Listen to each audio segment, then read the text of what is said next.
আগে দেখতাম জিনিসপত্রের দাম যদি বাড়তো তাহলে মানুষ আন্দোলন করত, মানুষ ওই যে হরতাল নামে একটা হরতাল দিত। এখন কিন্তু তা এটাও করে না, কিন্তু অভাব কিন্তু অনেকজনের আছে, কিন্তু অভাব দেখায় না। যেমন আমার খুবই অভাব। আসসালামু আলাইকুম সিরাজ ভাই।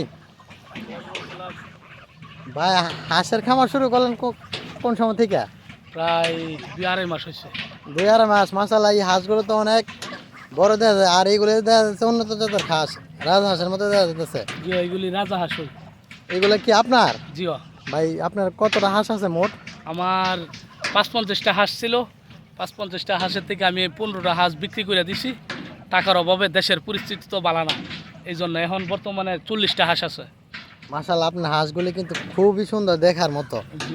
আর সবগুলি উন্নত জাতের রাজহাঁস। আচ্ছা ভাই, এই হাঁসগুলো খাবার কি খাইতেছে? দেখা যাচ্ছে ঘাস খাইতেছে। এখন বর্তমানে ঘাস খাইতেছে। এই হাঁসগুলোর আমি কুড়াও খাওয়াই, লগে ভাত খাওয়াই, বিভিন্ন খাবার খাওয়াই। ও, ভাতও খা? জি জি, ভাতও খা।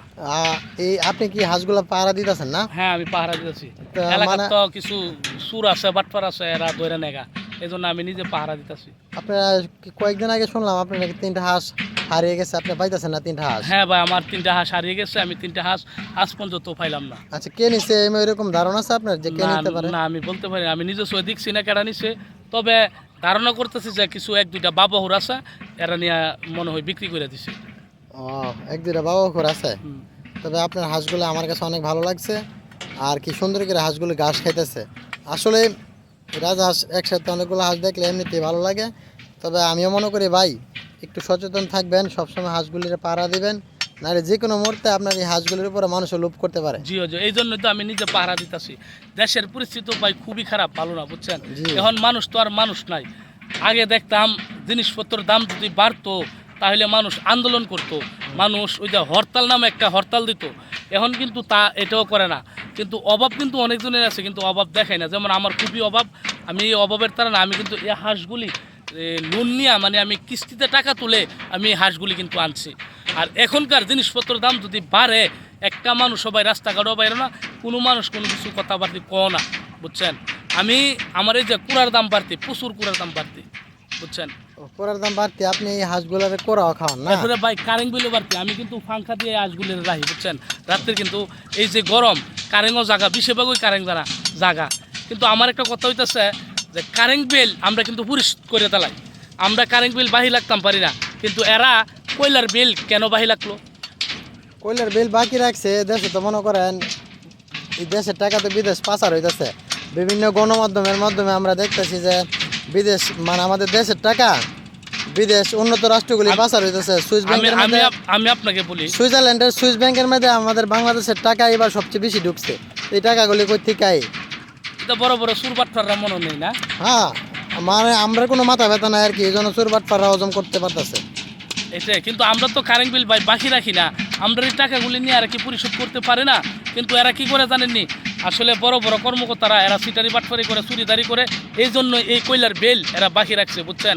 আচ্ছা ভাই, আপনি হাঁস পাললে আপনার মনের মধ্যে এত কষ্ট যে হাঁসের ফ্যানের নিচে রাখা লাগে। জি, তো জি। যারা বড় বড় ইন্ডাস্ট্রি ফ্যাক্টরি চালাইতেছে, এরা তো আরো কষ্ট একটু বেশি হবে, কারণ এরা তো কারেন্ট বিল, বিদ্যুৎ বিল আরো বেশি। না ভাই, এর বেশি হইলেও এর কম, এটা আপনারা জানেন অবশ্যই। ঘুষ ছাড়া এই দেশ চলতেছই না বর্তমানে যে অবস্থা। এই ঘুষ নিয়ে দেশটার অচল বানায় লাইছে। তবে আমি একজন গরিব মানুষ, আমি হাঁস পালতেছি, আমার জন্য আপনি দোয়া করবেন। আমি রাজনীতির দিকে যাইতে চাই না, কারণ ভাই ঠিক আমিও আছে, আপনার সাথে বেশি রাজনৈতিক ব্যাপারে কথা বলে লাভ নাই। আমি দোয়া করি আপনার হাঁসগুলি আরো বড় হোক, যাতে আপনি হাঁসগুলি বিক্রি করে নিজে একটু স্বাচ্ছন্দ্যভাবে চলতে পারেন। হ্যাঁ হ্যাঁ হ্যাঁ। এই আশা ব্যক্ত করে আপনার কাছে বিদায় নিচ্ছি। আসসালামু আলাইকুম। ওয়ালাইকুম আসসালাম ওয়া রাহমাতুল্লাহি ওয়া বারাকাতুহু। দেখছেন, এই একটা মানুষ, সে সমিতির থেকে টাকা নিয়ে, লোন নিয়ে হাঁস পালতেছে, তার মনের মধ্যে কত কষ্ট যে বিদ্যুৎ বিল কিন্তু সে বাকি রাখে না, অথচ আমাদের কাছ থেকে এতগুলো টাকা বিদ্যুৎ বিল পাওনা থাকে, কয়লা আমদানি করতে পারে না আমাদের দেশের সরকার। এই হলো বর্তমান আমাদের দেশের উন্নতি। সবাই বলে উন্নয়নশীল রাষ্ট্র বাংলাদেশ, আমরা তো এখনও 50% দারিদ্র সীমার নিচে বসবাস করি। উন্নয়নশীল রাষ্ট্র হলাম কোন সময় থেকে? বড় বড় আলাপ বাদ দিতে হইব, নিজের দেশের প্রতি জনগণের সচেতন থাকতে হইব।